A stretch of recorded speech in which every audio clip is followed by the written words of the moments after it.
just run through maybe some of these screenshots, if you don't mind. Yeah. So from the finance side, this particular client came in. He was getting decent cost per lead, but unable to scale because he only had it with one audience, right? So what we did was come in and be able to help build out different audiences that were all getting a very profitable cost per lead. We've got 962 leads in the first month with a $9.71 each average, which is really good for him. And he's able to scale his daily spend up from $250, and we're working to get to $500 a day over the next few weeks. So agency leads. And this is important that we put in there. Sorry to cut you off, but this is business to business. And a lot of people are like, oh, it doesn't work for me because it's business for business and all this other stuff. This is strictly business to business, getting in front of not only owners, but executives that are out there. And this is primarily, we'll get into where all this is running, but Megan, if you want to. Yeah, I think Brennan's going to walk through our funnel and how it's set up in a little while, but these are agency leads for our business. So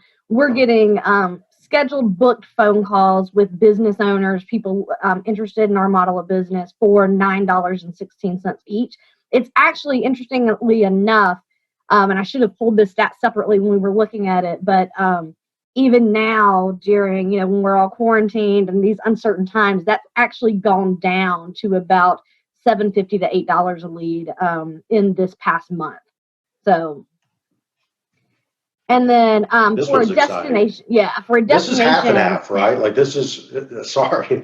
Yeah. Well, anyway, so sorry, I interrupt her a lot. So, and I feel terrible about it, as you can tell. But this is business to consumer and business to business. It's kind of like a hybrid in between, right? Yep, it's a destination client where they are looking for people to book personal and corporate trips to their property. Started running a messenger bot for them. So basically getting people through Facebook Messenger to give us their name, their phone number, if they're interested in visiting the property, whether it's for a personal, a family, or a corporate outing, and then the option to request to be contacted. In the first month, they have a very small budget, where earlier we're talking about somebody with a $350 to $400 a day budget. This budget's $7 a day, and we got 676 messaging conversations started in the first month, which breaks down to about 30 cents per messaging conversation started.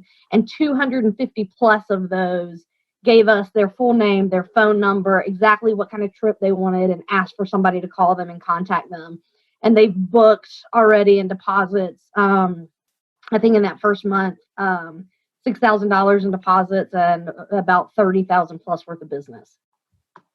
And if anybody has any questions, just put them in the chat. I'm looking at that as well. I really want to be able to, that's where everybody's going to get the most value, is asking questions in the chat. So here's some more e-commerce leads, not leads, e-commerce stats and screenshots. Quarantine brain right now. But if you want to go through this, Megan. Yeah, so this is a home and garden client that we have, and they've actually seen really good success during the kind of COVID-19 situation that we're going through. A lot of people are spending a lot of time outside in their garden.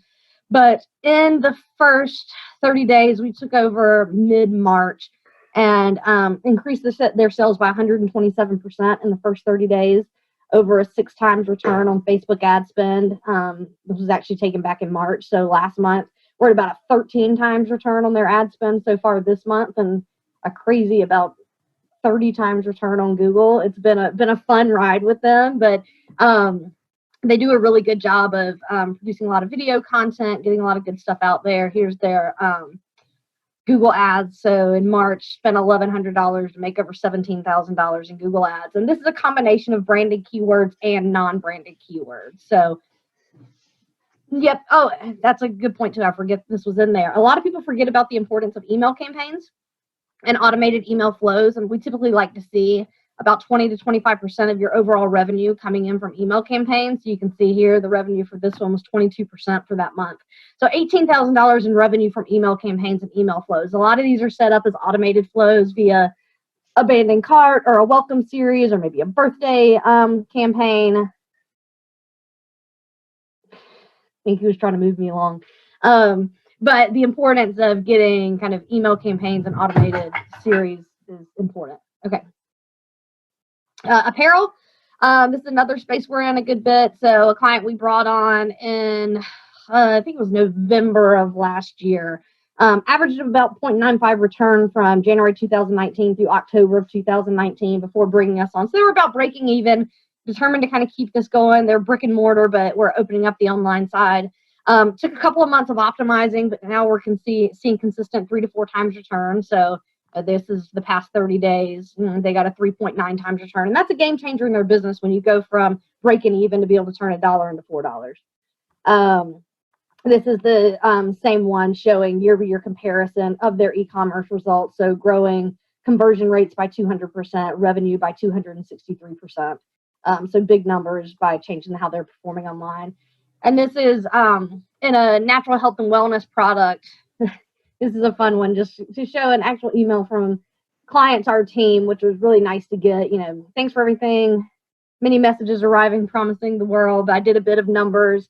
September 2018 through 19, a total of 79 orders on their site. First 58 days of 2020, we've got 156 orders. So we eclipsed 2019 total online sales in that time, and looking at a run rate of 10 times 2019. So just by implementing, the e-commerce funnels that we'll go through a little bit here shortly.